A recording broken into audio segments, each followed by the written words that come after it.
Ledakan api kembali terjadi di Bukit Sampah di TPA Temesi, Gianyar, Bali. Longsornya TPA Lui Gajah di Jawa Barat 21 Februari 2005 setelah didahului letusan, jutaan meter kubik sampah longsor. Menimbun puluhan rumah, mengubur lebih dari 8 hektar kebun dan lahan pertanian, serta menewaskan lebih dari 140 orang.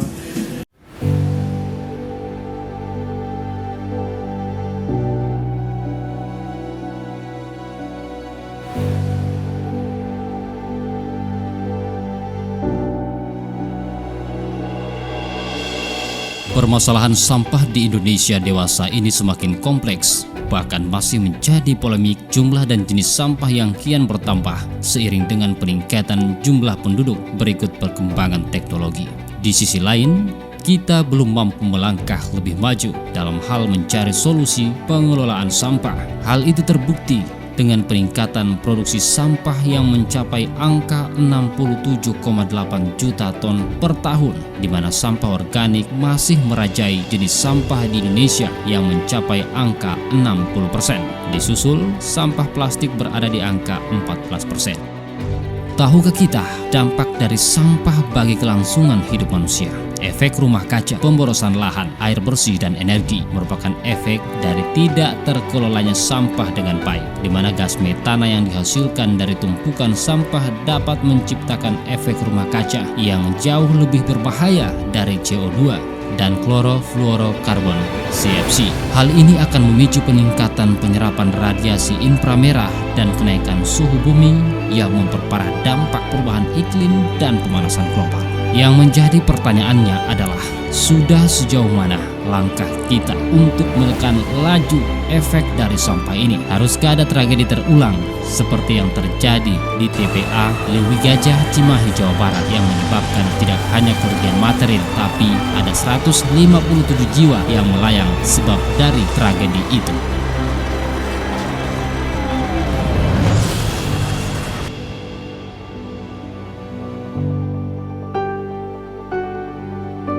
Kehadiran Bank Sampah Toli-Toli Mandiri atau BSTM sejak 2017 silam yang diprakarsai oleh seorang pegiat lingkungan, yakni Bapak Wiatmoko, seakan membawa angin segar terhadap proses pengelolaan sampah, utamanya sampah anorganik plastik. Saya bertemu dengan beberapa teman yang benar-benar mereka memang aktivis lingkungan. Ayo kita lakukan sesuatu untuk Toli-Toli. Dari situ kita mulai tergerak dan bergerak.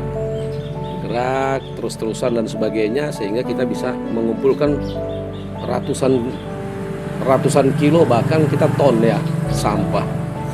Sehingga saya bilang, di sampahnya ini mau dibuat apa bagusnya? Oke. Ini sampah yang kita tahu bersama bahwa sampah ini sumber energi, tapi harus dikelola.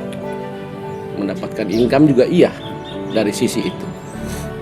Kemudian saya mencoba untuk bertemu dengan teman-teman yang lain di luar sana, di luar dari Kabupaten Toli-Toli, yang mana sampah ini kita mau kelola, tapi kita harus cari marketnya dulu ya, cari bapak angkat dan sebagainya. Alhamdulillah kita diberikan kemudahan, Pak. Kita banyak bertemu dengan teman-teman yang memang eksistensinya luar biasa terhadap lingkungan. Oh ya, kita action.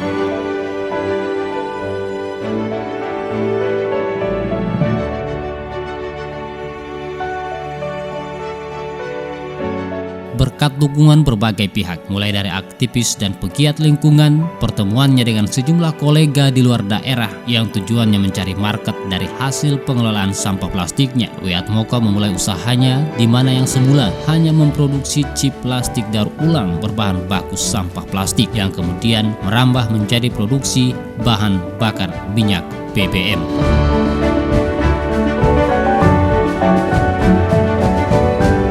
Kita bertahap, kita pasti ke edukasi, lantas pengumpulan material, kita daur ulang ya, kita jadikan chip dan sebagainya. Sampah itu sudah dari sampah, dia ada sampahnya lagi, ya ada sampahnya lagi. Sehingga kita berpikir untuk sampah lunak, tas kantongan, ya, yang kelasnya jenis PP gitu ya, sampah rumah tangga ya, yang plastik ya, pembungkus gula dan sebagainya itu lebih banyak. Bahwa rumah tangga ini sesuatu yang sangat luar biasa produksi sampahnya, ya kurang lebih sekitar 45 sampai dengan 47% itu ada di rumah tangga. Makanya kita coba untuk setelah kita melakukan kegiatan recycle, ada sampahnya lagi. Nah, sampahnya itu saya ekstrak untuk menjadi BBM.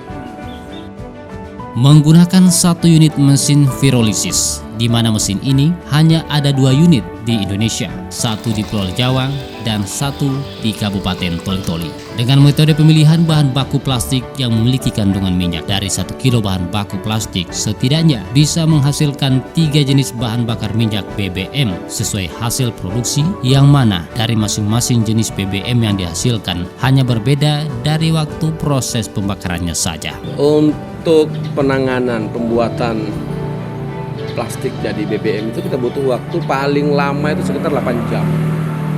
Sama 8 jam ya. 8 jam itu kalau misalnya kalau di tempat-tempat lain itu, kalau di Pertamina, di BUMN itu kan biasanya mereka pakai bahan baku itu fosil otomatis ada sesuatu yang harus dihancurkan dan sebagainya, ya ekologinya. Tapi kalau kita bahan bakunya itu cuma dari sampah yang kita ekstrak, ya pakai mesin teknologi, bisa jadi sesuatu yang lebih berguna. Meski belum diperjualbelikan secara bebas, penggunaan BBM yang dihasilkan oleh Bank Sampah Toli-Toli Mandiri baru sebatas digunakan untuk operasional mengumpulkan dan mengolah sampah plastik. Sementara untuk nelayan, pihaknya memperbolehkan penggunaan BBM dari sampah plastik, namun ada syarat yang diberikan, di mana nelayan yang ingin mendapatkan BBM wajib mengumpulkan sampah plastik yang ditemukan saat melaut yang dalam jumlah tertentu bisa ditukarkan dengan BBM dari sampah plastik. Menurut Wiatmoko, hal ini selain mengedukasi masyarakat dari segi ekonomis, juga secara langsung menyadarkan untuk peduli terhadap lingkungan yang merupakan tujuan utama dari berdirinya Bank Sampah Toli-Toli Mandiri. Kalau market BBM-nya ini selama ini memang kita tidak jual bebas ya. Kita hanya pakai karena memang kita energi lapangannya kita ini tinggi sekali. Kita memerlukan banyak BBM. Kita pakai sendiri. Dan yang kedua, kalau teman-teman nelayan, kita selalu ada buat game sama mereka. Kalau sekian kalian harus turun ke sambil mancing, turun dan sebagainya. Tolong diangkut dong sampah-sampah yang di laut, nanti bawa ke kami tukar dengan sekian liter. Ya, saya berharap pada teman-teman pramuda bisa menjadi pejuang lingkungan itu dulu.